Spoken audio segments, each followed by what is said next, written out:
All right, let's talk about one of the most important and honestly most underrated figures in all of history, Cyrus the Great.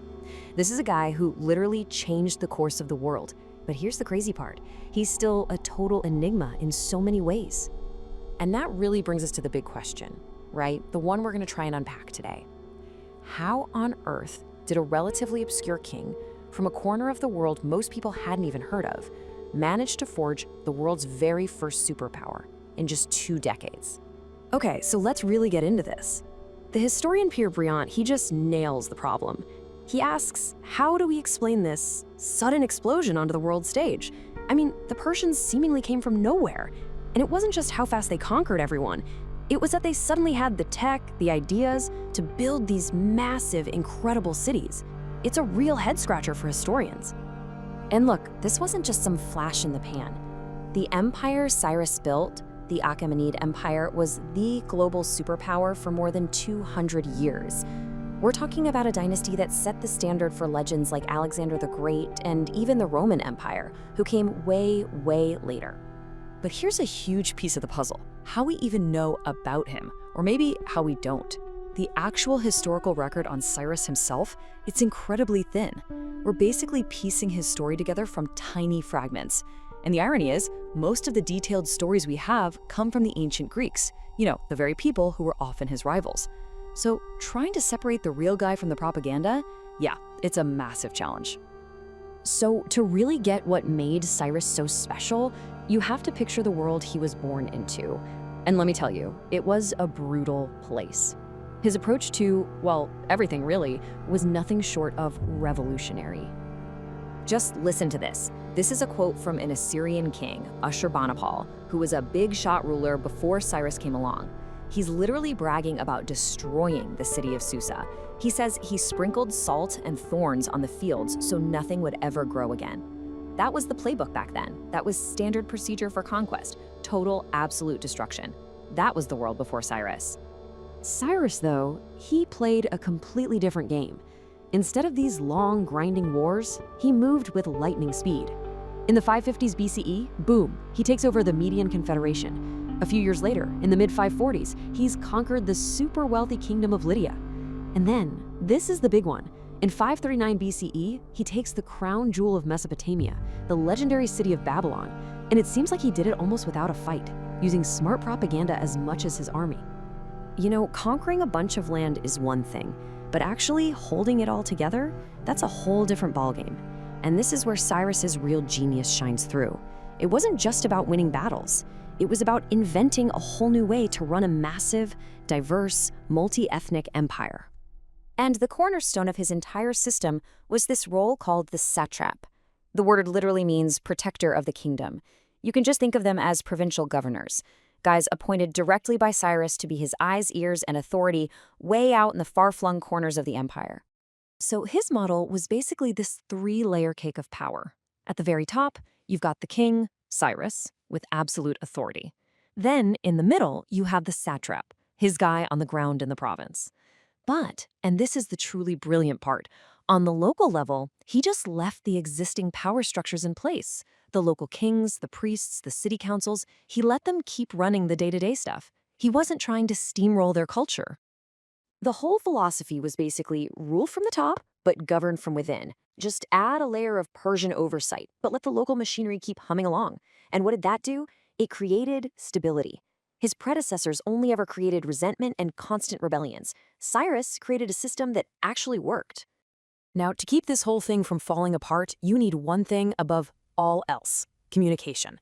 And the Persians were masters at it. The Greek historian Herodotus was just blown away by their messenger system.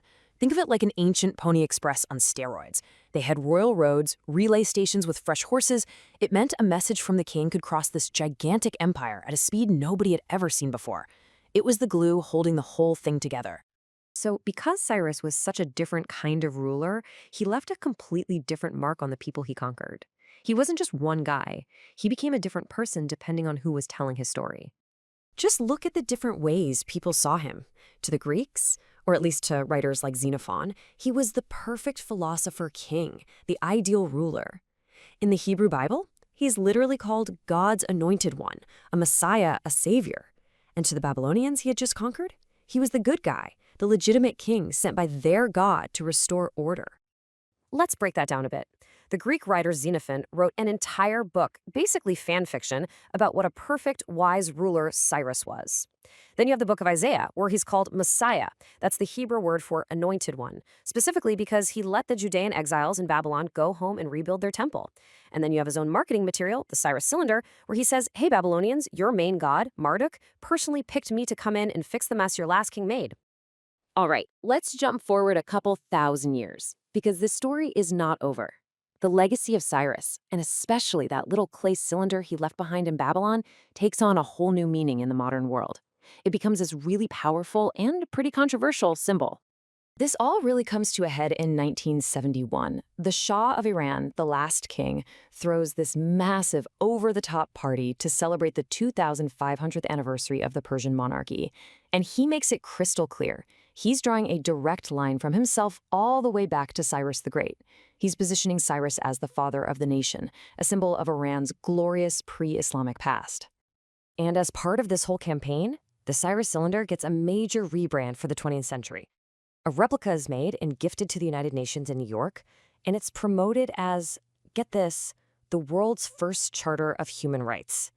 And that idea, it absolutely took off. It became hugely popular, and tons of people still believe it today. But was it really? I mean, is that what this ancient clay cylinder was all about? Was Cyrus really thinking about universal human rights in the modern sense? Well, when actual historians look at the cylinder in its original context, they see something totally different. On the one hand, you have its real purpose back then. It was what's called a foundation deposit, basically a document you'd bury in the wall of a new building. It was a brilliant piece of propaganda, written in the traditional Babylonian style, all to make a foreign conqueror seem like a legitimate, God-chosen king. On the other hand, you have the modern idea that it's this universal declaration of human rights. The truth is, while Cyrus was definitely a much kinder ruler than the guys who came before him, the cylinder itself is a product of its time, not ours. And this brings us right back to the central mystery of Cyrus the Great. His life really forces us to ask a tough question.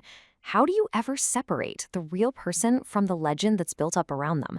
It makes you think, doesn't it? How much of history is about what actually happened, and how much of it is just the story we decide we want to tell? Welcome back to the Deep Dive. Good to be here. So today we're opening up the files on a figure who, well, he pulled off something truly unique in ancient history. Oh, absolutely. We're talking about overwhelming, positive, cross-cultural popularity that lasted for, what, centuries? Centuries, exactly. We're discussing Cyrus II, or as most of you probably know him, Cyrus the Great. The founder of the Achaemenid Persian Empire. He reigned from about 559 to 530 BCE. And when you study ancient rulers, you almost always find these conflicting histories, right? Mm-hmm. A hero to one culture is, a total tyrant to another. Cyrus is that rare exception. I mean, he took one of the most powerful royal titles out there from the Babylonians, Kishati. Which means king of the world, or king of the universe. Exactly. And, a lot of petty kings had claimed it before, but for Cyrus, this was actually close to a literal geopolitical reality. More so than anyone before him. Yeah. The man fundamentally changed the known world, and yet the people he conquered often ended up celebrating him. That lasting reputation is just astonishing, especially when you consider how little we have from the man himself. It's a real challenge. Cyrus only left a handful of royal inscriptions. So to understand him, you have to sift through this patchwork of sources. Babylonian, Hebrew, Greek, Roman, Persian, and they all have their own agendas, their own spin. It's like the ultimate historical puzzle. It is. We're trying to piece together the greatest conqueror of his era almost entirely through the eyes of the people he defeated or liberated or, inspired. So our mission today is to explore how Cyrus actually did this. We'll look at the staggering scale of the empire he built, the completely contradictory stories about where he came from. And the surprisingly sophisticated blueprint he laid down for running an empire, a blueprint that really defined empire building for 1,000 years. Let's start with just the scale, the sheer physical size of what he accomplished. Because that's really the foundation of his greatness, isn't it? The numbers are, well, they're dizzying. At its peak, around 500 BCE, the Achaemenid Empire was estimated at 2 million square miles. 2 million. Just think about the logistics of that. This was not some cozy, homogenous little kingdom. Not at all. This empire stretched from the western edges of the Himalayas, deep into modern Kazakhstan, all the way across to the Sahara Desert into parts of Libya and Sudan. And from the Indus Valley to the Balkans, it's hard enough just to draw that on a map. Let alone govern it in the 6th century BCE. I mean, it would have been an organizational nightmare for anyone less capable. And critically, this wasn't just him conquering a bunch of small tribes. Oh, no. He took down the established superpowers of his day. He subdued the Medes, the incredibly wealthy kingdom of Lydia in Anatolia, And the entire Babylonian Empire. which controlled all of Mesopotamia and the Levant. This level of conquest all at once was it was completely without precedent. So before he became king of the world, where did he come from? We're talking humble beginnings, right? Very humble. We place his origins in Parsa or Anshan, which is in the modern Iranian province for Fars. And we know his grandfather, Cyrus I, was actually a client king. Yeah, he was paying homage to the real superpower, the Assyrian king Ashurbanipal, around 640 BCE. So, these are regional beginnings, not a birthright to global power. And our understanding of those origins has really changed recently? It really has. For generations, if you wanted to know about early Persia, you just read the Greeks' Herodotus, Ctesias. The tyranny of Greece over Persian history, as historians call it. Exactly. We only saw the Persians through the eyes of their future enemies. The local sources, Old Persian, Elamite, Akkadian, were, either lost or we couldn't read them. But now we can. And that's given us what we call the new Achaemenid history. We can finally see Cyrus not as some shadowy prequel character to the Greco-Persian Wars, but as a central player in his own sophisticated world. That context is just so vital. Since the man himself is so quiet in the record, it forces us to lean on these outside accounts. Which are often self-serving, to say the least. Let's start with the most famous ones. The Greek legendary accounts from about a century after he died. Yeah, and these are clearly less about history and more about, say, political mythology. Right. They're trying to legitimize his takeover of the Median throne. They absolutely are. Herodotus gives us the real blockbuster movie version. He makes Cyrus the grandson of the Median king, Astyages. And Astyages keeps having these terrifying dreams about him. A classic theme, right? Prophetic dreams. First, his daughter floods all of Asia. Then a vine grows from her that overshadows the whole continent. Clear signs that her son Cyrus is going to overthrow him. So Astyages does what any paranoid king would do. He orders the baby killed, but the noble he assigns the job, Harpagus, just can't do it. So he secretly passes the baby to a herdsman. Mm-hmm. And Cyrus is raised in secret, only to fulfill the prophecy later. But the revenge story, that is one of the most gruesome things you'll ever read. Oh, it's just stomach churning. When Astyages finds out Harpagus disobeyed him. It is the ultimate power play. He pretends to forgive him, invites him to this huge banquet, and then serves him his own son, roasted. And Harpagus, who waits for decades for revenge, later becomes the key general who betrays Astyages and helps Cyrus take the throne. It's high drama. But then you have a different Greek writer, Ctesias, who just throws that whole royal lineage story out the window. Right. Yeah. TC has a much grittier sort of rags to riches story. Completely. For him, Cyrus is the son of a common bandit and a goat herder. He rises through the Median army purely on skill, takes power by force. And then legitimizes himself by marrying the old king's daughter. So he's not the destined prince. He's the brilliant up-and-comer. Exactly. And then you've got Xenophon? Which isn't history at all, really. Not at all. His Cyropedia, The Education of Cyrus, is a philosophical treatise. It's a how-to guide for being the perfect virtuous leader. In that version, Cyrus is raised perfectly and succeeds peacefully. It's an ideal, not reality. So it's pretty clear they couldn't agree on who he was, just that he was incredibly important. That's the one thing they all agree on. So let's get to what they had to acknowledge. Yeah. The juggernaut in action. Yeah. How did this guy operate once he started making moves? Well, the actual takeover of the Medes in 550 BCE is surprisingly anticlimactic in the Near Eastern records. Which kind of lends credibility to that whole betrayal story, doesn't it? It does. The Nabonidus Chronicle, which is a Babylonian source, just says that Astyages mobilized his army, but then they rebelled and handed him over to Cyrus. And Cyrus then plundered the Median capital. Simple as that. Meanwhile, the Babylonians had their own religious spin on it. Of course they did. Yeah. The Sippar Cylinder prophecy casts Cyrus as this small, insignificant servant of their great god, Marduk. It was Marduk who chose this nobody to destroy the Amanda. What exactly is Mamanda? That's a great question. It's a really important detail. It's usually translated as Medes, but it was actually this sort of generalized, slightly derogatory term for northern hordes or barbarian army. So by calling the Medes that, the Babylonians were... They were basically framing them as chaotic invaders. It delegitimized the Medes, and paradoxically, it elevated Cyrus as the chosen stabilizing force sent by their god. Very clever. Okay, so after securing Iran, he turns west to the big prize, the Kingdom of Lydia and its king, Croesus. Famed for his incredible wealth, and this is where we really see Cyrus's military genius shine. Right. So Croesus assumes that fighting will stop for the winter, as it usually did. And he disbands his forces. Cyrus attacks immediately in the middle of the 540s BCE, catches them completely flat-footed. And this leads to one of the most famous tactical tricks in all of history. The camel trick, it's brilliant. The Lydian cavalry was their ace in the hole, famously strong. Cyrus knew his cavalry might struggle, so what does he do? He puts his camels at the front of the line. All his baggage camels.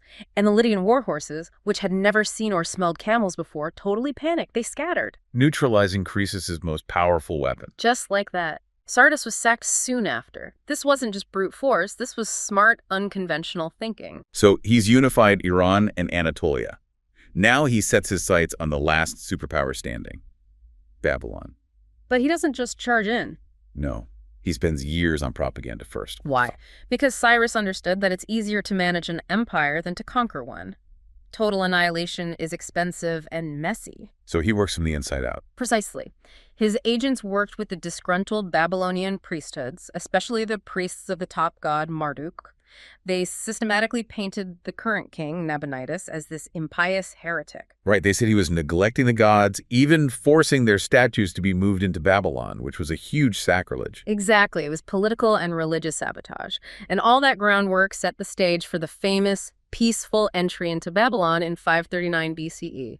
The Nabonidus Chronicle lays it out step by step. It does. A big battle at Opis on the Tigris, which basically broke the Babylonian army's back, but then the city of Sippar was taken without a battle. And then the crowning moment. Yeah.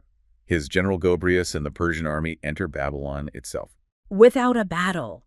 Cyrus shows up later to take the throne. The whole thing was choreographed to look like an orderly, cooperative transfer of power. A restoration, not an invasion. And the PR machine for that was the Cyrus cylinder. Which is just a masterpiece of political communication. It really is. It frames Cyrus not as a foreign conqueror, but as Marduk's chosen one, a restorer of justice. It promises to act justly, release people from forced labor. And, crucially, to return all the god statues and all the deported peoples, like the Judean exiles, back to their homes. And this wasn't just some, secret document buried in a foundation. Not at all. This was a public message distributed widely in multiple languages. It told every single part of his new, diverse population exactly what they wanted to hear. Which brings us to how he ran the place. Yeah. You don't rule 2 million square miles just on charisma. No, you need a system. And Cyrus was a brilliant integrator. He didn't try to reinvent the wheel. He just took the systems that were already there. Exactly. He co-opted the advanced administrative structures of Assyria, Babylonia, and Elam. He reorganized the whole territory into a massive new satrapy called Babylon and across the river. And he let local governors handle the details. As long as they stayed loyal. To keep them loyal, you need good communication. Which is where we get the original Pony Express. Yes, the legendary relay system, the Pyridazish, the fast messenger. Herodotus immortalized it with that great line, "Neither snow nor rain nor heat nor gloom of night stays these couriers." This was the circulatory system of the empire, wasn't it? Absolutely. It gave the central government almost real-time intelligence and control over its most distant provinces. And to make this permanent, he builds his new capital, Pasargadae, where one of his most lasting impacts on the world wasn't military at all. No, it was horticultural. The center of Pasargadae wasn't a giant fortress. It was a massive formal garden, a paradeiata. Which is the root of our word paradise. He literally created the concept of a protected, perfect enclosure, a heaven on earth, and put it at the center of his imperial identity. And this idea of universal rule, he put that right into the artwork there. No, definitely. You just have to look at the famous winged figure at Gate R. It's a stunning piece of ideology in stone. It's a hybrid of everything. It is. The posture and wings are Assyrian, the robe is Elamite, and the crown is clearly Egyptian. even though Cyrus hadn't even conquered Egypt yet. He was claiming universal rule before he'd even achieved it. Synthesizing the most powerful symbols of civilization into one Persian figure, it's an incredible statement. Even his tomb shows this quiet confidence, this restraint. It does. It's this elegant, simple, six-tiered structure. Maybe it echoes Mesopotamian ziggurats or Egyptian pyramids, but it completely avoids the huge look-at-me ego that you see with so many other conquerors. It says a lot about a ruler who didn't feel the need to shout. It really does. So the legacy is just massive. In the Hebrew Bible, he's basically a hero. He is lionized. He's called Yahweh's chosen one, a shepherd, in the book of Isaiah for letting the Judean exiles go home and rebuild their temple. That one act secured his positive reputation in the Abrahamic traditions for thousands of years. And even the Greeks, who had become his empire's greatest enemies, couldn't help but admire him. Herodotus says the Persians saw Cyrus as a paetor, a father. The benevolent provider, which is so different from how they saw his successors. Completely. They saw Cambyses as a despot and Darius as a merchant, basically calling him cheap. And his template for how to rule just became the gold standard. Without a doubt, 2 centuries later, who is Alexander the Great emulating? Cyrus. The man who would eventually destroy the Achaemenid Empire. He adopts the title King of the World. He specifically choreographs his own peaceful entry into Babylon in 331 BCE. He is consciously following the Cyrus playbook. So his genius wasn't just winning battles. Not at all. It was translating that conquest into an enduring imperial idea, one based on clemency, smart propaganda, and integrating what you conquered. He built a system that rewarded cooperation over resistance. He spared rulers like Croesus and Epinetus. And that secured his reputation as a great conqueror, not just a brutal one. Which brings us back to legacy and who controls the narrative. Cyrus founded the world's first hyperpower. He literally gave us the word paradise from his capital. Yet, there's evidence that the most famous inscription there, the one that clearly identifies him as an Achaemenid, Was probably put there decades later by his successor, Darius I.